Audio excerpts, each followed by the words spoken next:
ये जो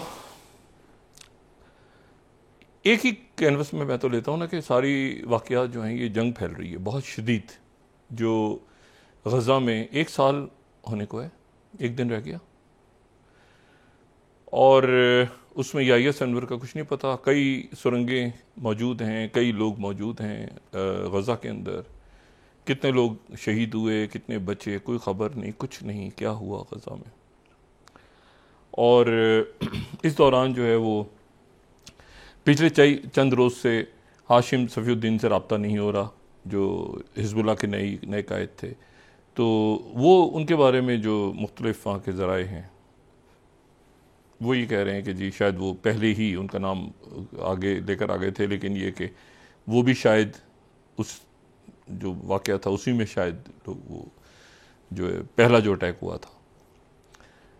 कुछ कह रहे हैं कि नहीं वो हयात हैं, लेकिन बहरहाल उनसे रब्ता नहीं है, पिछले कई दिनों से एक रब्ता उनसे नहीं हो पा रहा। दूसरी जो बात है वो ये है कि जो ईरान के वज़ीर ख़ारजा, ईरान के वज़ीर ख़ारजा जो हैं वो कल बैरूत में थे, और बैरूत में उन्होंने स्पीकर से भी मुलाकात की, और स्पीकर से मुलाकात करने के बाद जो है वो उन्होंने स्पीकर से मुलाकात की, और फिर वहाँ पर उन्होंने सदर से भी मुलाकात की। और यकीनन वो जो हिज़्बुल्लाह के और बाकी लोग हैं उनसे भी, उनके साथ हिलाल अमर के भी कल हमने डिस्कस किया था वहाँ पे, नबी बेरी से भी मिले और माइकल यान से मिले। तो उन्होंने जो है वो उसके बाद ये हुआ कि वो आज दमिश्क पहुंच गए, सीरिया, और दमिश्क में ईरान के वज़ीर ख़ारजा ने बशारुल असद से, सदर बशारुल असद से मुलाकात की, उनके वज़ीर ख़ारजा से भी की और बशारुल असद से भी की। अच्छा, अब इसमें जो है वो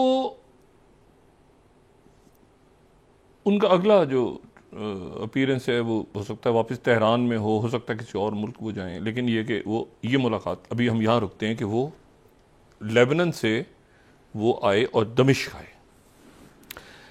ये जो बशारुल असद हैं ये 2015 में, 2013-14 में तो प्रेसिडेंट ओबामा ने कह दिया था कि ये गए, रेड लाइंस क्रॉस हो गई और ये बस इनको किसी भी वक्त हिट करना है, और वो सीरियन फ्री आर्मी और ये जो भी था 12। तो वहाँ के उसके बाद रशिया को बहुत सालों के बाद एक एंट्री मिली मिडल ईस्ट में या वेस्टर्न एशिया में, और वो मिली 2015 में। रशिया यहाँ पे एंटर हुआ और मुकम्मल तौर पे एंटर हुआ, यानी उसकी बड़ी फौज भी है, उसकी एयरफोर्स भी आई, फिर वैगनर ग्रुप आगे पीछे, और रशिया प्रॉपर एंटर हुआ। और बशारुल असद जो हैं वो जाहिर है कि बहुत बड़ी तादाद में वहाँ पे, हम पहले भी बता चुके हैं कि मिलिट्री बेसिस उनकी कायम हुई, मिलिट्री बेसिस भी आ गई और बाकी सारा मामला।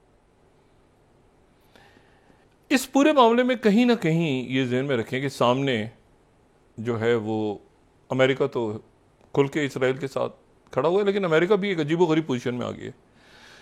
प्रेसिडेंट बाइडेन जो हैं, पहले मैं ये सीरिया पे बाद में आता हूँ, पहले मैं आपको बताऊँ प्रेसिडेंट बाइडेन के साथ क्या हुआ है।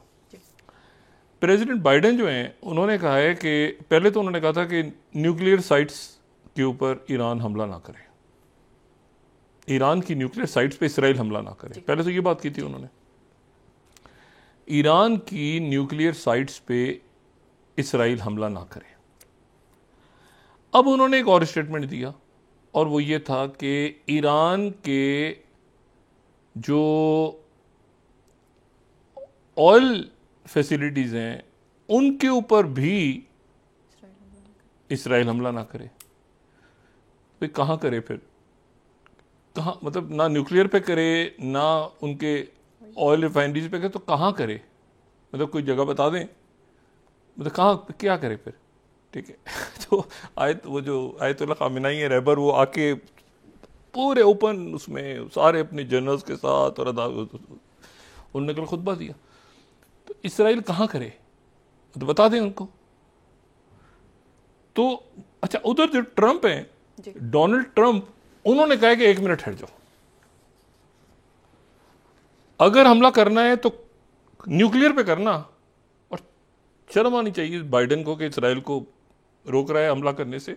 अब बाइडन कह रहे हैं कि हमला ना करो और ट्रम्प कह रहे हैं करना है तो न्यूक्लियर पे करो। ये ऑयल रिफाइनरीज पे क्या होता है हमला? अब एक नया रौला। अच्छा, वो रौला जो है वो ये है, 12वीं slide. Donald Trump Israel should attack Iran nuclear facilities. और ये टाइम्स इंग्लैंड लंदन। और उधर से 9th स्लाइड देखें अगर, तो बाइडेन सेज कि जी Israel should consider alternatives to hitting Iran oil fields. वो किधर जाए इसराइल, क्या करे? ठीक है। Bloomberg 7th, Biden discourages Israel from attacking Iran oil fields. अच्छा, ट्रम्प कह रहा है Newsweek 11th, Israel should hit Iran nuclear site first. मतलब बाद में। अब जी एक तमाशा जो है ना वो बन गया है कि एक आदमी कह रहा है इधर करो, दूसरा आदमी कह रहा है कि दोनों जगह नहीं करो। कह रहे हैं इधर क्या करोगे, सीधा न्यूक्लियर पे करो। 1 महीना रह गया, 1 महीने से भी कम इलेक्शंस में। रशिया कहाँ है इसमें? कहीं ना कहीं इसमें रशिया का बहुत एक्टिव रोल है। रशिया लेकिन सामने नहीं, अभी तक ये जंग जो है, ये अगर अमेरिका है तो रशिया और चाइना भी हैं, वो खुल के नहीं है। लेकिन अब रशिया का ये ज़हन में रखें, और रशिया जो है उसके साथ फिर चाइना है, और चाइना है, और बड़ा इंपॉर्टेंट है वो अक़वाम मुत्तहिदा का रेजोल्यूशन जो रशिया ने पेश किया है कि नॉर्ड स्ट्रीम पाइपलाइंस के धमाकों की तहकीकात की जाएं जो कि 2022 में हुए थे। ये वो नॉर्ड स्ट्रीम पाइपलाइंस हैं जो बाल्टिक सी से डायरेक्ट, जो रशिया से यूक्रेन को छोड़ के direct Germany, Nord stream 1, Nord stream 2, हम इस पर बड़ी बात कर चुके हैं, और उनको धमाके से उड़ा दिया गया था। और धमाके से उड़ा दिया गया था। सीमोर हर्श और बाकी लोगों ने कहा था कि ये जो है इनके पीछे विक्टोरिया न्यूलैंड और CIA है, उन्होंने कोई तस्दीक तरदीद तहकीकात होनी थी सारी। लेकिन चाइना की तरफ से ये आज कहना 23rd सिक्योरिटी काउंसिल में कि नॉर्ड स्ट्रीम एक्सप्लोजन्स की तहकीकात करवाई जाए। ठीक है, 23rd स्लाइड में कोट कर रहा हूँ और फिर 24th भी कोट कर रहा हूँ। ठीक है, China and why urges security council to keep attention on probe of Nord Stream explosions. अच्छा, तो ये जो है ये रशिया, चाइना, नॉर्थ कोरिया, बाकी मुल्क, सीरिया पे आते हैं ना वापस। सीरिया में, सीरिया ने यहाँ पे रशिया आ गया और रशिया की बेसिस बन गई। सीरिया ने आज ब्रिक्स में जाने की दरख्वास्त दे दी है कि हम ब्रिक्स में जाना चाहते हैं। सीरिया भी, सऊदी अरेबिया भी है उसमें UAE भी है, इजिप्ट भी है, पाकिस्तान भी जाना चाह रहा है, बाकी मुल्क भी जाना चाह रहे हैं। अब उसमें सीरिया भी आना चाह रहा है। तो सीरिया ने, और ये ब्रिक्स तो ज़ाहिर है चाइना और रशिया तो कोई इशू नहीं, सीरिया भी आना चाह रहा है। और सीरिया की एक बात जो है वो जहन में रखनी चाहिए हमें कि रशिया पे आते हैं ना। पहली बात तो ये कि रशिया जो है वो इसराइल के कोई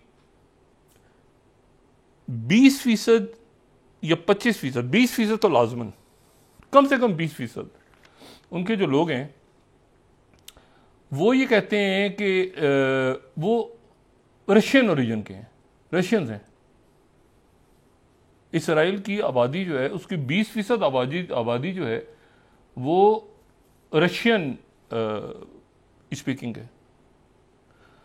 और प्यूटिन जो है, जैसे प्यूटिन ने एक दफ़ा ये बात की थी ना कि यूक्रेन हमारा ही हिस्सा है, तो प्यूटिन ने आज तक 2 ही मुल्कों के बारे में बात की है। ये एक उन्होंने बात की है यूक्रेन के बारे में, और दूसरी प्रेसिडेंट प्यूटिन ने बात की है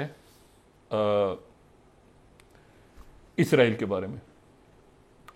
वो एक उन्होंने ये कहा कि ये इसराइल जो है ये तो तकरीबन हमारा ही हिस्सा है।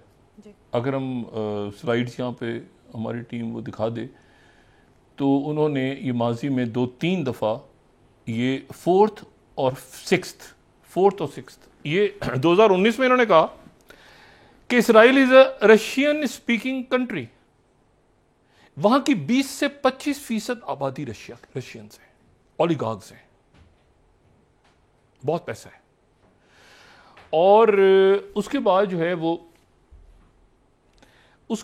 है वो ये सिक्स अगर हम देखें, प्यूटन सेज जेरूशलम पोस्ट कि इसराइल जो है उसने वो रशियन स्पीकिंग स्टेट है, तो टाइम्स ऑफ इसराइल और जेरूशलम पोस्ट, ठीक है। अच्छा, अब इसमें दरमियान में एक बात जो बड़ी इंटरेस्टिंग है वो ये है कि इसराइल के ऊपर आप इन्फ्लुएंस देखें रशिया का, कि एक तो उनकी जो ज़बान है, उनके यहाँ लोग हैं वो रशियंस हैं, वो 20 से 25% लोग, इतने ज़्यादा कि पुतिन कह रहे हैं कि ये तो रशियन स्पीकिंग कंट्री है, इब्रानी ज़बान नहीं बोली जाती, यहाँ तो रशियन बोली जाती है। दूसरी जो बात है वो ये है कि खुल के चाइना ने और रशिया ने एक पोजीशन ली है फ़लस्तीन के हक में, और रशिया ने चंद रोज़ पहले रशिया में और चाइना में पोस्ट ये गज़ा सीज़ फायर की जब बात हो रही थी तो उसमें उन्होंने सारे फ़लस्तीनी ग्रुप्स को बुला के बिठा के, और वो ठीक है, अबू माज़िन जो महमूद अब्बास के बारे में तो पहले भी कई दफ़ा कह चुके हैं कि वो काम करते थे KGB के लिए, इल्ज़ाम लगता रहा, और ये सारा तो सोवियत दौर से, वो पुराने उनके PLO दौर से सोवियत यूनियन के वो करीब हैं। लेकिन इसमें एक और इशू भी है, वो ये है कि जो तमाम का तमाम ऑयल है, इसराइल का अपना ऑयल, मैंने कल कहा था ना कि गोल्डा मेयर ने कहा कि मैं ऐसी जगह फेंक दिया कि जहां तेल ही नहीं है जी। एक हमें जगह में मिली तो ऐसी मिली जहां तेल ही नहीं है, तो फिर तेल कहां से आता है? तेल जो है वो आता है बाकू तिबलिसी, अगर हम मैप दिखाएं इस पे, बाकू तिबलिसी सेहान पाइपलाइन, यानी ये शुरू होता है कैस्पियन से, सबसे ज़्यादा तेल जो है वो आता है कैस्पियन से, फिर उसके बाद वो चलता है तिबलिसी जॉर्जिया, फिर वो आता है टर्की से फिर वो मेडिटेरियन के थ्रू जो है वो टैंकर वैंकर इसराइल पहुंच जाता है। सारा का सारा जो ऑयल है इसराइल का या फिर काज़क कंसोर्शियम है। जिस वक्त रशिया का दिल किया, रशिया ने ऑयल बंद कर देना है इसराइल का।